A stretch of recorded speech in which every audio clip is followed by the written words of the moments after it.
If you're watching this video, it's probably because you want to understand more about what a clinical vignette looks like. And that's probably because you're a consumer of clinical vignettes. Clinical vignette style questions form the basis for some high stakes exams like the USMLE and BMEs, and for those of you in school, probably your final exams. And that means the constant question that I get is can you write me more practice questions, or can faculty provide more practice questions? And one of the things I'm hoping you'll learn by the end of this video is that if you have even one really good clinical vignette, you have access to a multitude of clinical vignettes if you just understand the structure and how you can alter it to create a really engaging group activity or give yourself some really added resources to get the most bang for your buck out of all of those practice questions. So we're going to go through a little bit about why you might want to write your own clinical vignettes and then how to do it. Okay, so first let's start talking about why you would want to do this. This next sentence almost pains me to say, but one of the reasons you should do this and why you should pay attention to this is actually the USMLE Step 1 exam. It is no secret that people who write assessment items tend to perform better on assessment items. And part of that is just the very act of doing it makes you actually consider, if I was writing this test, what would I write? What concepts would I want to make sure my student understood? And what things might I include in an item to confuse a student? Not that that's our goal. And I mean, beyond that, one of the best things about writing your own items is that really you're practicing a skill we call illness scripts. Illness scripts are a tool that can be used within the clinical field, and this is a very rudimentary definition, that really help you differentiate between different conditions that are often have the same presenting symptom or similar treatment modalities. So it's one way to kind of take that practical illness script knowledge and apply it. And for those of you who are very early on in your clinical training, who might not have all of the knowledge to form a really good, robust illness script, your clinical vignettes can be kind of the training wheels in which you can apply your knowledge. The other thing is that writing assessment items gives you a work product. So every time you write an item, you now have something that somebody else can use to study. So it really allows for group study and active discussion. So one of the things I like to tell students is each of you find one good vignette that you've worked from. Then use that vignette to craft two more, making a different distractor correct. And then share those items with your friends. You're going to make some good items. You're going to make some bad items. And that's where a lot of the learning comes in, because you're only going to find out your item isn't that good when you engage in the discussion that surrounds item writing. And I'll let you in on a secret. Faculty members do this across the country every day.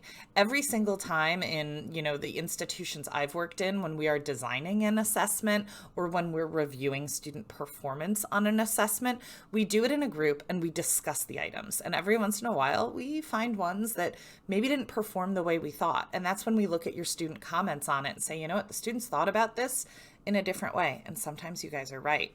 So that discussion can be really educational and help you fill some of your gaps and see things from a different perspective. And so this identification of knowledge gaps happens both when you write the item and when you discuss it with somebody else. We'll go through what rationale writing is in about a moment when we deconstruct the vignette, but as you are writing your vignette, you're actively thinking about, if I want B to be the correct answer, what things do I need to put into my patient scenario? How do I need to word my lead in to make it so that B is the truly best answer, even though A, C, and D are also potentially good options? That's when you know you've written a really good vignette. And then when you switch with a partner and maybe they choose C, you would talk about why is one really the best answer. And that really allows you to figure out what else did you need to know to make it truly the best item. And that's how you're going to fill them. You can do this on a variety of levels. And that's one of the other things I love about it, because an item that you look at when you're in early M1 may be a fairly easy item, but if you can deconstruct that item into its different parts and make another one of the distractors the correct answer, then you can engage in this at the level that you're prepared for at the time of your career you're in. And you can use these items to do all manner of things. I think people think that clinical vignettes are always very complex problem-solving items, and that's just not true. Sometimes you have a vignette that leads to simple recall, but you can also do some interpretation style, and you can do problem solving, those kind of multi-step items where the clinical vignette and you're reading it and you go, I know what this is. This is definitely strep. It absolutely is strep. And then the lead-in asks you for what is the toxicity associated with the drug you would use to treat this condition. And so that's telling you, you know what the condition is, but you have to figure out what's the most likely drug that you would use to treat it, and then what's the effect of it. And I think that that's where this really gets at your ability to ask different questions for each vignette, which is how you can actually use some of your resources more completely that you've probably already purchased or been given by your faculty. So we're going to go through the process of breaking down each individual vignette. Okay, now let's go into the actual anatomy of a clinical vignette. When writing a vignette style question, there are typically 4 parts that we associate with the vignette. The patient vignette, the lead-in, the options, and the rationale. The rationale is not always associated with traditional item writing, but I think it's actually the most important part for learning and studying from items. So I think it's really important that we cover that and why it matters. So we'll talk a little bit about what each of these parts is, and then we'll go in more depth so that you can fill in some information. The patient vignette is the demographic information. Normally, this would include any information that you would have in the first sentence of a vignette. So 5-year-old male presents to the clinic with a 2-day history of fever. You are giving so much information there. You're giving gender, you're giving age, you're giving what the presenting symptom is, and you're giving where the site of care is. And that really can tell you a lot about the severity of the illness. It helps you narrow your differential because you get to think about what sort of maladies could present that way in that age population. You're going to want to be really careful to think about the level of detail you want to include, because that's really going to determine the complexity of your item.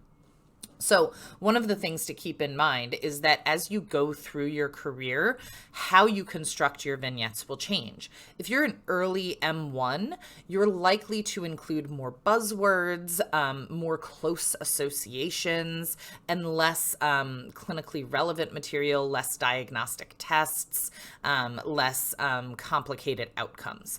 As you go through your career, you'll be able to include more distracting information.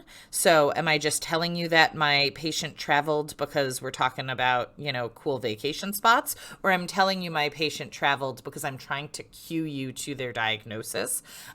You'll be able to think about more risk factors and which risk factor is the stronger risk factor. And you'll start using less buzzwords and more medical terminology. So you really want to craft your item with that in mind. So if you're an early M1 student and what you've got is the buzzwords that you've heard on Sketchy Micro or Boards and Beyond, great. Use that for now. As you get further on in your career, try to make it more medically relevant and more similar to how it would read in a patient's chart, because that will make you a stronger item writer, test taker, and clinician one day. So the lead-in, let's talk about the lead-in. The lead-in, you'll sometimes hear it referred to as the stem. The lead-in includes basically the specific, focused, clear question you are asking. So sometimes you'll hear somebody refer to it as the stem. It comes right after the patient vignette, and it's exactly what you want the student to tell you. The lead-in is going to dictate a lot of what your answer choices can be. And most importantly, it's going to dictate your answer choice format. So if your lead-in says something like which of the following, it should say which of the following what? Like which of the following proteins, which of the following viruses, which of the following what? You need it to actually tell you what it is that you're looking for. And that's a really key point, because that's going to dictate the structure for all of your items that you use as options. So if the lead-in says which of the following viruses, then all of your options need to be viruses. And that's what we call being homogeneous in our option choices or answer choices. If it says how many patients a year are affected by this condition, they need to all be numbers. I mean, this seems relatively obvious, but trust me, when you start writing items and you're mixing diagnoses with pathophysiology, you'll understand what I'm talking about. Distractors. Distractors are the incorrect answers. Now, I say incorrect, but truly what I mean here is that they are not the best answer. And I think it's so important for students to recognize that, because a really well-written vignette could have a couple of answer options in there that are possible, that in the right scenario are possible. What you're looking for is the best answer that is most clued in to all of the information that is present in the patient vignette. A couple other just best practice things. If you're using numbers or letters, place them in order from lowest to highest. So, 10, 20, 30, 40, or A, B, C, D. That is going to help order it in your learner's mind. And it also helps order it in your mind when you're writing the items. You're less likely to make mistakes. Now, a little bit on rationale, and we're actually going to come back to rationale a little bit later, more in depth, but I think it's actually the most important part of writing a vignette. It really allows you to explain to yourself and teach yourself why the best answer is the best answer and why the distractors are incorrect. And so in a way, you are learning so much more just by really digging in and figuring out why you chose that answer as the best answer. For those of you who run practice questions, you probably spend most of your time in the rationale section figuring out, well, why did I get this wrong? And that's exactly what you're going to be doing here, just in a more in-depth, active way. The other thing is it gives you something to use when you're talking with your classmates, because of course you're going to share your items. So if you write an item and you've written a really good item, in your head it makes so much sense. And that's kind of question writer's bias. When you wrote it, you had something in mind and you are so certain that that's the correct answer. But then when somebody else comes and takes the item, they read through it, and to them, maybe another option is the best answer. And so at that point, you get to go back and determine if you actually needed to add some more differentiating information to your patient vignette, because that would have told the student, hey, actually, this other answer is more correct. Whenever you're writing your rationale, you always want to pull your evidence from the patient vignette and the lead-in. Pulling from the lead-in gets back to what I was talking about earlier, where your lead-in dictates your format. So if I say which of the following viruses, and then I have a species of bacteria listed, then obviously that can't be the right answer. I mean, that's an easy giveaway, but you may see it.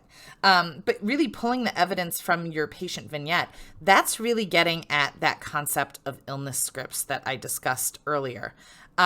Because that's going to tell you, okay, how many of the presenting symptoms or findings that I would expect to see for this given illness script are present in this vignette.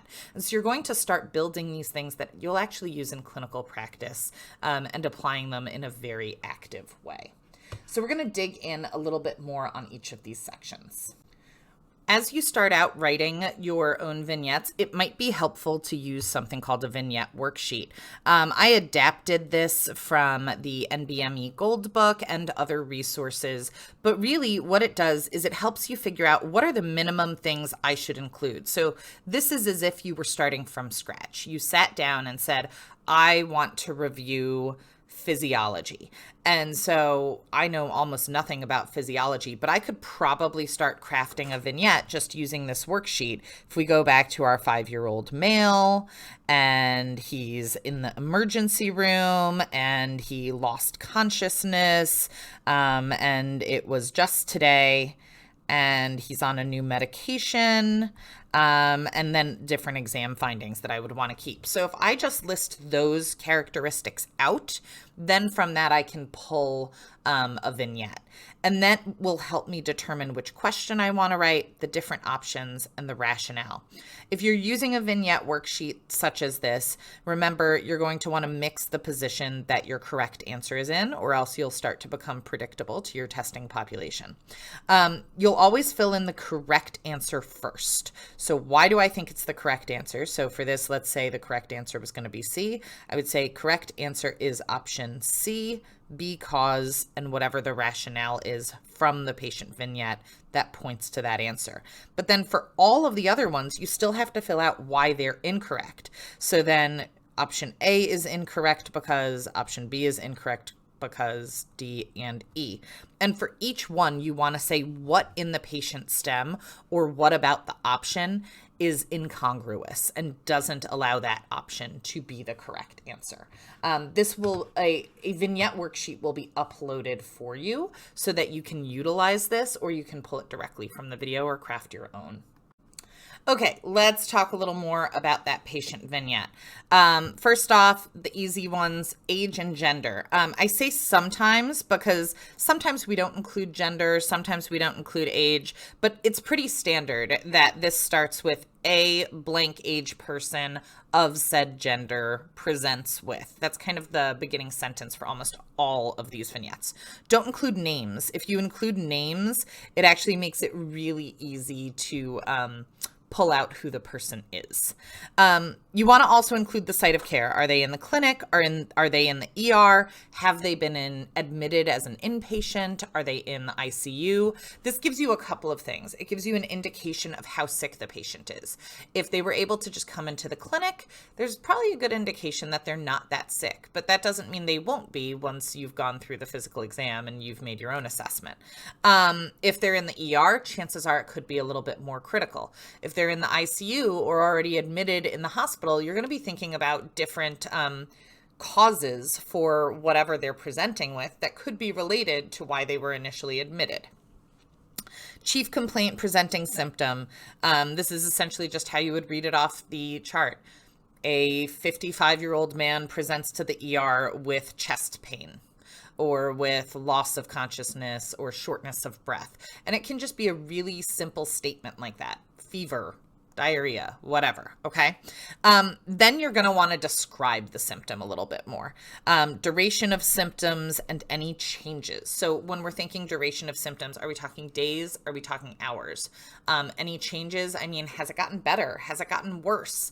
Have new symptoms been added to it? Did it start with last night the person had a headache and body aches, and today they cannot be woken up from sleep? Because that indicates a change over time and can be really helpful. You're also going to want to include any pertinent history. So this would include family history, social history, sexual history, travel history. What have they eaten? What medications are they on? Are their parents still alive? Now, do you need to include all of that? No. This is where kind of understanding where you want the item to go can be really helpful in crafting your vignette, because you only want to include the pertinent history that the learner would need to answer the item. So if I am writing an item about malaria, I'm probably going to want to include a history of travel and a lack of taking your anti-malarial prophylactics. If I want to talk about gastroenteritis, I'm probably going to want to mention that my patient ate something a little suspicious in the last 24 hours. So think about that. That really also gets into your risk factors. Your risk factors can be because of a family member that had a similar presenting symptom. So if we're talking about heart attack and I tell you that the patient's parents both died of heart attacks in their 40s, well, that's going to drive the likelihood of MI a lot higher. Exam findings, you can always include those, or you can even just do a review of symptoms. You don't have to include all of this, but it can be helpful. Results and response to initial treatment. I have question marks here because it really depends what you're trying to ask at a given time. There are times where the question you're going to ask is going to be about the results or the response of treatment. So if I give you a patient vignette and then say, what would be the best test to run to narrow your differential, I'm likely not including diagnostic studies because then that answer would be in the item. If I'm going to ask you about the toxicity associated with a treatment, I'm probably not going to tell you what the treatment was in the vignette. So some of this stuff you might not always put in, but it really just depends what the lead-in that you're trying to ask is. So I would say number 1, number 2, number 3, number 4, those are always in. 5 and 6 kind of depends on how complex it is or how rare the condition is that you're trying to teach. And then 7, 8, and 9, again, it just depends on what kind of lead-in you're going for, how far along you are in your career where you know to include these things, but it gives you kind of a workflow to think about what you potentially need to put into the patient vignette. Okay, so the lead-in, sometimes referred to as the stem, this is the focused, clear, and closed question that you are trying to ask. Keep it simple. Don't have a really complex question. Ideally, it will be one sentence. Which of, what is the most likely. Those are the things you want to focus on, because if you have to explain your question in order to ask it, it's not a good question. Couple things to avoid. Avoid negatively worded lead-ins. So avoid things like, which of the following is most likely to occur in this patient except? I mean, that just doesn't even make sense. Or this treatment would be used for this patient unless, or which of the following is not the best answer choice. I mean, all of those, just bad news bears. Avoid them. They're confusing. They're even hard for me to think about how you would write them. Also, be grammatically correct. I'm not very strong at grammar, and this is something that really took me a while to figure out. Kind of embarrassingly, but if you are grammatically correct, it helps to really focus your answer, to really drill down what you're trying to ask the student, and it gets at that. Keep it simple, focused, clear, and closed. So these are some examples of lead-ins that I took from the NBME Assessment Item Writing Gold Book. There are lots and lots of examples online, but you'll see they actually all tend to follow a very similar format of which of the following. One thing I want to point out, though, is that they all also kind of note out what they are looking for. So which of the following tests? Which of the following interventions? Which of the following structures? So you always want to name what it is that you are asking about. And that really helps you make it closed and clear and focused, because you're not just saying which of the following options is the most likely cause of this patient's symptoms, because then it could be a protein deficiency, it could be an infectious disease, it could be a buildup of lipids, it could be a biochemistry issue, and it really makes it hard to figure out what you're actually trying to ask. So make sure you always label that as well. Okay, and last but not least, let's dig into the options and answers. For your options and answers, there's a couple easy do's and don'ts. Let's start with the do's. Always keep them homogeneous. We talked about this earlier, and we talked about it on the last slide. Always ask for the same thing. Stay in order. If it's a number or a letter, do it in an ascending order. You always want to choose options that match the wording in your lead-in. Once again, that's just getting at that homogeneity that we've talked about before. You also always want to encourage the best answer. So make sure that your best answer really matches what's in your patient vignette. Okay, let's talk about what you want to avoid. First off, never make your options long or overly complicated.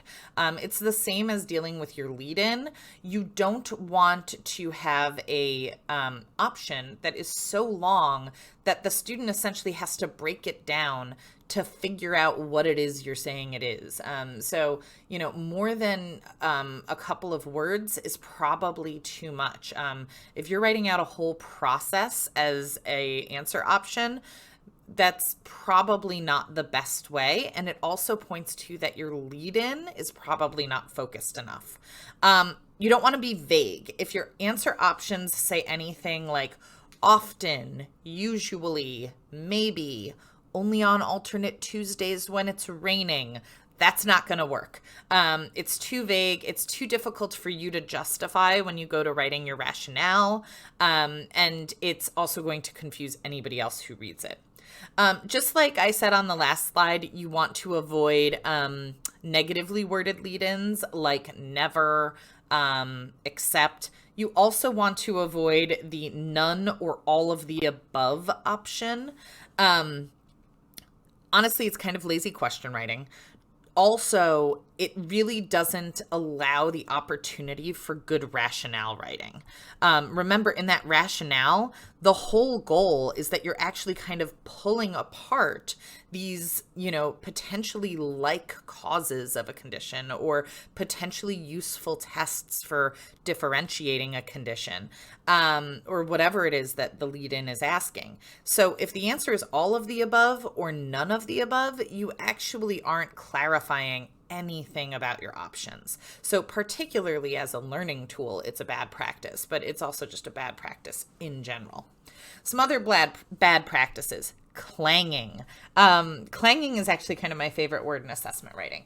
What this means is a word in the stem or lead-in matches an answer choice. So if I say a 5-year-old boy with a 3-week history of sore throat comes to the clinic, and then my answer is strep throat, well, throat and throat match. So automatically the person taking the assessment is going to go, oh, I bet you that's the right answer. And they're probably going to be right. It's really hard to avoid clanging, but the reason you should avoid clanging is that it really is not challenging yourself to think of good distractors. All right, and then last, you want to avoid convergence. So convergence happens often when you're doing listed options. So let's say I was asking a very silly question like, which of the following are examples of farm animals? And I had pig, monkey, and I don't know, fish. I know there are fish farms, but let's just go with it. And then in the next one, I had cow, pig, and horse. And then in a third one, I had jaguar, zebra, and pig. Well, automatically, I know I need to choose something that has pig, because if I had another answer that was like jaguar, monkey, and fish, well, that doesn't even have pig in it, and all the other ones do. So that one goes off automatically. So convergence is essentially the phenomenon that allows you to get rid of distractors just because it doesn't look right. So you're kind of playing one of these things is not like the other, and you're doing it so successfully. So it's good practice to avoid. Again, challenge yourself while you're writing items. So those are the parts of the actual vignette. We've talked a bit about rationale, and we're going to do a whole activity with rationale writing. But rationale, like I said before, is really just looking at the answer choices and saying which of these answers is the best answer and why, and then pulling from your vignette worksheet. So if we go back to this slide where you explain why it's the best answer. So if you're looking at the vignette, the correct answer is option C, and then why. And then for each distractor, this answer is incorrect because. And that's going to allow you to pull apart these like conditions. So that's kind of the anatomy of clinical vignettes. If you have further questions, please feel free to reach out to me, and I hope to see you in our writing clinical vignettes session.